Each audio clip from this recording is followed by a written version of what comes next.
नमस्कार। SAG news पर मैं हूं नरेंद्र पांडे। वर्तमान समय में जब लोकसभा चुनाव चल रहे हैं देश भर में, तो रायबरेली लोकसभा सीट को लेकर के चर्चाएं बहुत खास हो रही हैं, क्योंकि रायबरेली लोकसभा सीट को उत्तर प्रदेश ही नहीं बल्कि पूरे देश भर में कांग्रेस का अब तक का सबसे मजबूत गढ़ माना जाता रहा है। इंदिरा गांधी और सोनिया गांधी जैसे कांग्रेस के शीर्ष नेताओं को संसद में पहुंचाने वाली इस सीट में कांग्रेस ने 16 बार जीत हासिल की है। भाजपा के लिए हमेशा से चुनौती रही रायबरेली सीट में भाजपा को मात्र 2 बार 1966 और 1998 में ही जीत मिली थी। गांधी परिवार का हिस्सा बनी इस सीट से सबसे पहले इंदिरा गांधी के पति फिरोज गांधी ने चुनाव लड़ा था। इसके बाद इंदिरा गांधी और सोनिया गांधी ने भी यहां से सांसद बनी। कांग्रेस यहां इस कदर मजबूत हुई है कि 1957 से लेकर अब तक मात्र 3 बार लोकसभा चुनाव में उसे हार का सामना करना पड़ा है।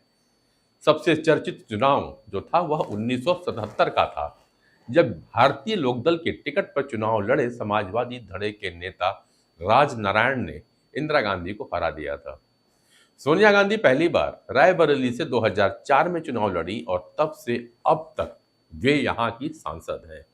हालांकि इस बार वो राजस्थान चली गई और राज्यसभा से सांसद पहुंची हैं। इस बार रायबरेली की सीट से राहुल गांधी चुनावी मैदान में, जिनकी जीत को सुनिश्चित करने के लिए उनकी बहन प्रियंका गांधी लगातार प्रयास कर रही हैं, जिससे यह सीट हॉट सीट बन चुकी है। गांधी परिवार के लिए सबसे सुरक्षित मानी जाने वाली यह सीट में राहुल गांधी सोनिया गांधी से पहले इस सीट पर फिरोज गांधी सांसद हुआ करते थे। लेकिन प्रियंका गांधी हो या राहुल गांधी, दोनों ही फिरोज गांधी का नाम कम ही लेते हैं, यूं कहें लेते ही नहीं है। लेकिन एक पार्टी है भारतीय जनता पार्टी, जिसके नेता फिरोज गांधी का नाम इस बार कुछ ज्यादा ही ले रहे हैं। दरअसल भारतीय जनता पार्टी ने रायबरेली सीट से दिनेश प्रताप सिंह को अपना उम्मीदवार बनाया है और वो सीधा पूछ रहे हैं प्रियंका गांधी फिरोज गांधी के कब्र पर कब जाएगी। ऐसे में रायबरेली में फिरोज गांधी अब महत्वपूर्ण चुनावी मुद्दा बन चुके हैं। फिरोज गांधी, जिन्हें अब के गांधी भूल रहे हैं, ने 1952 में पहली बार रायबरेली से चुनाव लड़ा था। रायबरेली लोकसभा सीट कैसे गांधी परिवार की विरासत बनी, इसके पीछे की कहानी भी काफी दिलचस्प है। बताते हैं कि फिरोज गांधी के जहन में दूर दूर तक रायबरेली से लोकसभा चुनाव लड़ने की सोच ही नहीं थी। वह तो इलाहाबाद, जिसे वर्तमान में प्रयागराज के नाम से जाना जाता है, वहां से किस्मत आजमाना चाहते थे। लेकिन स्वतंत्रता संग्राम सेनानी और खाटी कांग्रेसी रफी अहमद किदवई ने फिरोज गांधी से रायबरेली से उतरने की मनुहार की, जिसे फिरोज मना नहीं कर सके और अपनी कर्मभूमि इलाहाबाद को छोड़कर रायबरेली से हमेशा के लिए नाता जोड़ लिया। सन 1957 में फिरोज गांधी दूसरी बार चुनाव जीत गए। जो नींव फिरोज गांधी ने रायबरेली में रखी थी, उसी पर गांधी परिवार की सियासत की एक बड़ी अट्टालिका इमारत खड़ी हुई है। फिरोज गांधी की मौत के बाद इंदिरा गांधी ने सन 1967, 1971 और 1980 में रायबरेली से जीत हासिल की थी।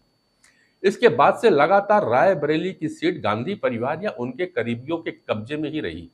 साल 2004 से सोनिया गांधी इस सीट से लगातार जीतती आ रही हैं। बता दें कि रायबरेली के अलावा अमेठी भी गांधी परिवार की खानदानी सीट मानी जाती थी, लेकिन पिछली बार राहुल गांधी अपनी खानदानी सीट अमेठी बचा नहीं पाए और वहां से स्मृति ईरानी, जो कि भाजपा की उम्मीदवार रही हैं, बुरी तरह हार गए। गांधी परिवार के पास यूपी में इकलौती सीट रायबरेली ही अब बची हुई है और राहुल को इस बार रायबरेली में सियासत के साथ साथ अपने परिवार की साख भी बचानी है। लेकिन राहुल के लिए यह भी आसान नहीं है। बता दें कि कांग्रेस का वोट मार्जिन लगातार घट रहा है, ना कि बढ़ोतरी कुछ दिख रही है। रायबरेली के चुनाव में फिरोज गांधी की एंट्री, बता दें कि फिरोज गांधी के मौत के करीब 70 साल बीत चुके हैं। इस बीच अब फिरोज गांधी रायबरेली में चुनाव में फिर से एक बार जिंदा हो गए हैं। वो अलग बात है कि उनका नाम उनके परिवार के लोगों की जुबान पर नहीं है, लेकिन भाजपा की जुबान पर फिरोज गांधी का नाम भरपूर लिया जा रहा है, क्योंकि रायबरेली का मुद्दा इस बार गांधी और गांधी हो गया है, मतलब फिरोज गांधी और राहुल गांधी। बता दें कि फिरोज गांधी की कब्र प्रयागराज में मौजूद है। उनकी कब्र पे लिखा हुआ है, ही इज नॉट डेड, हाँ, सच ही तो है, फिरोज गांधी मरे नहीं हैं। लेकिन सच तो यह भी है कि गांधी परिवार आज उनको पूरी तरह से भुला चुका है। फिरोज गांधी से क्यों गांधी परिवार ने मुंह मोड़ा? फिरोज गांधी की कब्र को देखभाल करने वाले एक केयर टेकर ब्रजलाल की माने तो 15-16 साल पहले कोई कभी कभार कब्र को देखने आता था। लेकिन सवाल यह है कि आखिर फिरोज गांधी का गुनाह क्या था? बताने वाले तो बहुत सी बातें बताते हैं और समझने वाले कब्र देख कर समझ जाते हैं। गांधी परिवार के नाम से फिरोज जहांगीर हट गया है, सिर्फ गांधी रह गया है। बता दें कि फिरोज गांधी की कब्र से गांधी को भी हटा दिया गया है। अब ऐसा कहा जाता है कि यही नाम चिपक गया क्योंकि फिरोज नाम में मजहब दिख गया था, इसलिए गांधी परिवार बदल गया है।